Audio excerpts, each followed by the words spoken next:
Good morning class. हम पढ़ रहे थे सूरदास के पद।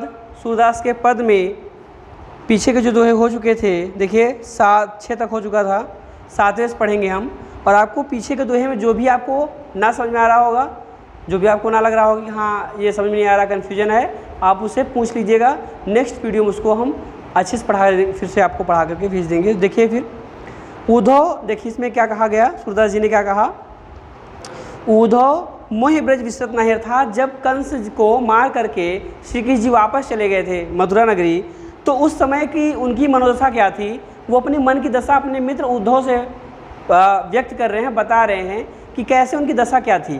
तो देखिए उन्होंने क्या कहा, सूरदास जी ने लिखा कि ऊधव मोहि ब्रज विसरत नाही, वृंदावन गोकुल वन उपवन, सघन कुंज की छाही, प्रात समय माता जसुमती, अरुनंद देख सुख पावत, माखन रोटी दह्यो सजायो, अति हित साथ खवावत, गोपी ग्वाल बाल संग खेलत, सब दिन हंसत सिरात, सूरदास धन धन ब्रजवासी, जिनसो हित जजुतात। देखिए इसमें क्या कहा गया, श्री कृष्ण जी उद्धव से कहते हैं कि हे उद्धव, हे मेरे मित्र उद्धव, मुझे ब्रज नगरी भूल नहीं पा रहा है। विसरत मतलब भूलना, अर्थात हे उद्धव, मैं ब्रज नगरी को नहीं भूल पा रहा हूँ, मुझसे ब्रज नगरी भूला नहीं जा रहा है। वृंदावन गोकुल वन उपवन, अर्थात जब मैं वृंदावन में टहलता था, घूमता था, गोकुल और वन उपवन, वहाँ के वन उपवन और वहाँ के सघन घनी छाया, कुंज लताओं से युक्त जो छाया थी, जहाँ पर मैं जाकर के रासलीलाएँ करता था, क्रीड़ा करता था, मुझे वहाँ स्थान, वहाँ वन उपवन नहीं भूला जा रहा है। मुझे बहुत याद आ रही है उसकी, मुझे वहाँ बहुत सता रही है उसकी यादें। प्रातः समय माता जसुमती, और प्रातः काल जब मैं सोकर उठता था तो माता यशोदा जब मुझे माखन रोटी खाने के लिए देती थी। देखिए प्रातः समय माता जसुमती, अरुण देख सुख पावत, अर्थात जब मैं प्रातः काल उठता था तो सबसे पहले मैं अपने माता पिता यशोदा और नंद बाबा के दर्शन करता था, और माता यशोदा और नंद को देख करके मुझे जिस आनंद की प्राप्ति होती थी, जिस सुख की प्राप्ति होती थी, मुझे वह नहीं हो पा रहा है, मैं उससे वंचित हो गया हूँ, उस सुख से वंचित हो गया हूँ। अर्थात आगे उन्होंने कहा कि माखन रोटी दह्यो सजाओ, अर्थात माखन रोटी और दही सजा करके जिस प्रकार से माँ अतिहित अत्यधिक प्रेम के साथ बैठा कर मुझे खिलाती थी, वह मुझे नहीं मिल पा रहा है, मैं उससे वंचित हो गया हूँ, उससे दूर हो गया हूँ। गोपी ग्वाल बाल संग खेलत, अर्थात गोपी ग्वाल के बालकों के साथ जब मैं खेला करता था बाल्यावस्था में, और मेरा सारा दिन सब दिन हंसा सिरात, अर्थात मेरा सारा दिन हंसते हुए, सिरात मतलब व्यतीत होना, अर्थात मेरा सब दिन हंसते हुए जिस प्रकार से आनंदमय व्यतीत होता था, मैं उसे भूल नहीं पा रहा हूँ, मुझे बहुत उसकी याद आ रही है। सूरदास आगे कहते हैं, सूरदास जी, धन्य धन्य ब्रजवासी, अर्थात धन्य हैं उस ब्रज नगरी के रहने वाले लोग, वो ब्रजवासी जिनसे इतना अत्यधिक जजतार, मतलब श्री कृष्ण को कहा गया कि जिनसे इतना अत्यधिक प्रेम स्नेह श्री कृष्ण ने रखा है, वहाँ ब्रजवासी लोग, वहाँ ब्रज के नगरी के लोग धन्य हैं ऐसे स्वामी को पा करके। आगे देखिए अगला दोहा उनका है, उद्धव मन भय न 10-20, अर्थात हे उद्धव मेरा मन। अब यहाँ पर राधिका जो हैं वो उद्धव आते हैं और राधा से कहते हैं कि अब तुम कृष्ण जी को भूल जाओ और तुम निराकार ब्रह्म की उपासना करो, और कृष्ण जी को भूल जाओ, वापस नहीं आने वाले हैं। तो इसमें देखिए राधा अपने मन की क्या व्यथा बताती है और किस प्रकार से बताती है, उसका वर्णन किया गया है सूरदास जी के द्वारा। बहुत ही अच्छा वियोग, इसमें वियोग श्रृंगार है कि उद्धव मन न भय 10-20, एक हुतो सो गयो श्याम संग को अवधारे ईस, इंद्र शिथिल भई केशव बिन ज्यों देहु बिन शीस, आशा लाग रहत तन श्वासा जीवहि कोटि बरीस, तुम तो सखा श्याम सुंदर के सकल जोग के ईस, सूर हमारे नंद नंदन बिंदु और नहीं जगदीश। अर्थात कहती है इस पर राधिका कि हे उद्धव मन 10-20 नहीं, अर्थात हे उद्धव मेरे हृदय 10-20 नहीं है, मेरा एक ही हृदय है, वो एक ही हृदय जो मेरे प्रियतम श्री कृष्ण जी के साथ चला गया है। अब मैं किस हृदय से ईश्वर की भक्ति करूं, तुम्हारे निराकार ब्रह्म की उपासना करूं। तो देखिए उद्धव मन न भय 10-20, अर्थात हे उद्धव मेरे पास 10-20 हृदय नहीं है, एक हूँ तो सो गयो श्याम संग, एक ही था जो श्री कृष्ण जी के साथ चला गया है, मेरे प्रियतम के साथ चला गया है। कौन उधारे इस, अर्थात अब मैं किस ईश्वर से अर्थात किस मन से मैं उस तुम्हारे ईश्वर की आराधना करूं।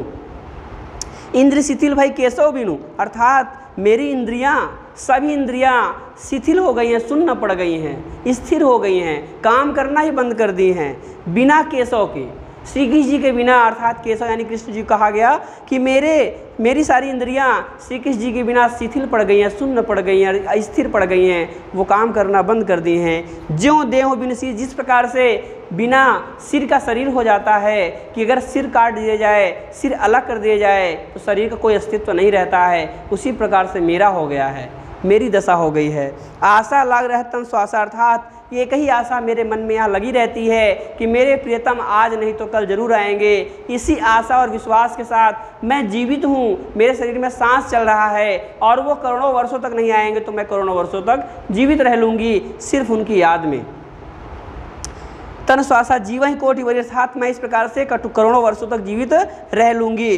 तुम तो सखा श्याम सुंदर के, अर्थात हे उद्धव तुम तो सखा हो, मित्र हो और बहुत ही निकटतम, बहुत ही अच्छे मित्र हो। किसके? श्याम सुंदर के, मेरे प्रियतम श्री कृष्ण जी के, जो बहुत ही सुंदर हैं। सकल योग के इस, अर्थात तुम्हें तो योग विद्या के सारे संपूर्ण योग तुम्हें पता हैं, योग की सारी क्रियाएं तुम्हें पता हैं। हे उद्धव सूर हमारे नंद नंदन, अर्थात हे उद्धव तुम तो जानते हो कि हमारे नंद नंदन अर्थात नंद के पुत्र यानी श्री कृष्ण जी ही मेरे एक ही ईश्वर हैं, उनके सिवा इस संसार में मेरा और कोई जगदीश, कोई और ईश्वर स्वामी नहीं है। इसलिए मैं उनके सिवा किसी और की भक्ति नहीं कर सकती हूँ, किसी और की आराधना नहीं कर सकती हूँ। आगे देखिएगा, अगला है उद्धव जाऊँ तुम्हें हम जाने, श्याम तुम्हें हो कौन नहीं पठियो, तुम हो बीच भुलाने, और ब्रज नारिन सो जो कहत हो बात कहत न ल जाने।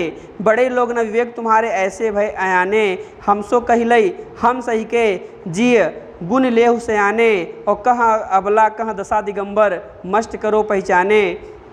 साँच कहो तुमको अपनी सो बूझत बात निदाने, और सूर्य श्याम जब तुम ही पठियो तब नहीं कहो मुस्काने। अब देखिए इसमें उद्धव आते हैं, जब राधिका और गोपियों से कहते हैं कि तुम अपने प्रियतम यानी श्री कृष्ण जी को भूल जाओ और निराकार ब्रह्म की उपासना करो, योग विद्या करो, इसी से तुम्हें ईश्वर मिलेगा, बाकी तुम्हारे श्री कृष्ण नहीं आने वाले हैं। तो गोपियाँ और राधिका क्या उनसे वार्तालाप करती हैं, क्या उनको उत्तर देती हैं, ये बताया गया इसमें, ध्यान से देखिएगा। उद्धव जाओ तुम्हें हम जाने, अर्थात हे उद्धव जाओ तुम्हें हमने जान लिया, अर्थात तुम सच्चे नहीं रहो, तुम मेरे प्रियतम के मित्र नहीं हो सकते हो, तुम बहुत झूठे हो, तुम्हें हमने जान लिया। श्याम तुम ही हो क्यों नहीं पठियो तुम हो भी झूला, अर्थात श्याम श्री कृष्ण जी तुम्हें यहाँ नहीं भेजा था, श्री कृष्ण जी ने तुम्हें यहाँ नहीं पठाया था, यानी नहीं यहाँ नहीं भेजा था, तुम बीच में भुला गए हो, अर्थात तुम्हें जाना कहीं और था और तुम भूल करके यहाँ आ गए हो, इसलिए तुम यहाँ से चले जाओ, तुम्हें यहाँ पर भेजा नहीं गया था। अब ब्रज नारियों से योग कहा था, अर्थात तुम यहाँ आकर के ब्रज की नारियों से, ब्रज की स्त्रियों से योग करने के लिए कह रहे हो, यह भी उचित बात नहीं है। बात कहत न ल जाने, अर्थात तुम्हें बात कहते हुए तनिक भी लज्जा और शर्म का एहसास नहीं हुआ कि ब्रज नारियों से, ब्रज की स्त्रियों से तुम योग करने के लिए बोल रहे हो। बड़े लोग न विवेक तुम्हारे, अर्थात बड़े लोगों के साथ रहने के बाद भी तुम्हारे पास विवेक ज्ञान नहीं है, ऐसे भयान, अर्थात तुम ऐसे अज्ञानी हो गए हो, तुम्हारे पास तनिक विवेक नहीं रह गया है। हमसो कहिलई हम सही के, अर्थात हमसे तो तुमने कह दिया और हमने तुम्हारी बातों को सह लिया, किस लिए? सिर्फ तुम मेरे प्रियतम के मित्र हो, श्री कृष्ण के मित्र हो, इसलिए तुम्हारे बातों को हमने सह लिया। जीव गुण ले हुसैन, अर्थात जीवगु, अर्थात तुमने जान लिया कि मैंने जान लिया कि तुम्हारे पास कितनी चतुरता है।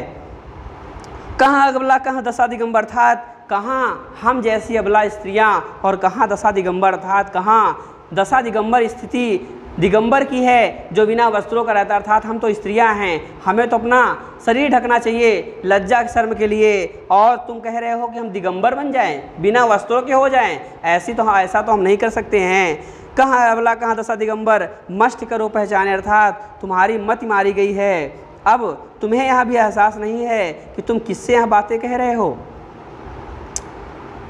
साँच कहो तुमको अपनी सौ, अर्थात एक बात हम तुमसे पूछते हैं सच सच बताना, तुमको अपनी सौगंध है, किसी और की सौगंध नहीं कि तुम झूठे हो, झूठी सौगंध भी खा लोगे।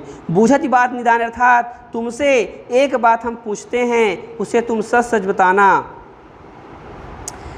सूर्य श्याम जब तुम्हें पठो अर्थात जब तुम्हें श्री कृष्ण जी ने यहाँ भेजा था तब नहीं कहूँ मुस्काने। जब तुम्हें श्री कृष्ण जी ने यहाँ भेजा था तो वहाँ तनिक मुस्कुराए थे।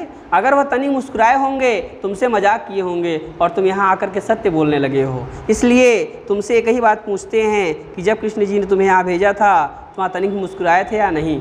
ठीक है, यहाँ से पढ़ लीजिए, यहाँ तक पढ़ लीजिएगा। जो आपको समझ में आएगा आप क्वेश्चन पूछ लीजिएगा, आपको फिर से अच्छे से पढ़ा देंगे। Okay, thank you class, okay bye.